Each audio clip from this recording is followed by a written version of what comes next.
Zoezi hilo la kuapisha majaji hao ambao ni Jaji Ferdinand Wambali ambaye ameapishwa kuwa jaji kiongozi akichukua nafasi ya Jaji Shaban Ali Lila ambaye naye ameapishwa kuwa jaji wa mahakama ya rufaa limeshuhudiwa na viongozi wakuu wa serikali akiwemo makamu wa rais Mheshimiwa Samia Suluhu Hassan, Waziri Mkuu Mheshimiwa Majaliwa Kassim Majaliwa, Jaji Mkuu Mheshimiwa Othman Chande pamoja na majaji mbalimbali. Mimi Ferdinand Leons Katipo Wambali na hapa kwamba nitakuwa mwaminifu kwa Jamhuri ya Muungano wa Tanzania na kuitumikia kwa moyo wangu wote, na kwamba nitahifadhi, nitalinda na kuitetea Katiba ya Jamhuri ya Muungano wa Tanzania iliyowekwa kwa mujibu wa sheria.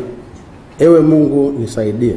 Mara baada ya kuapishwa Jaji kiongozi Ferdinand Wambali amesema moja ya jukumu kubwa atakaloendelea kulitekeleza ni kuhakikisha mahakama zinasogea karibu na wananchi ili kuondolea adha kusafiri umbali mrefu kutafuta haki zao. Changamoto za mahakama za mwanzo kama ulivyosema zipo nyingi, lakini karibu nyingi zinatatuliwa. Kwanza kabisa mahakimu wameongezwa. Kama mnavyofahamu sasa hivi tuna mahakimu ambao wamemaliza shahada ya sheria, tofauti na huko nyuma tulivyokuwa. Kwa hiyo wanajitahidi kuamua kesi kwa kuzingatia taratibu.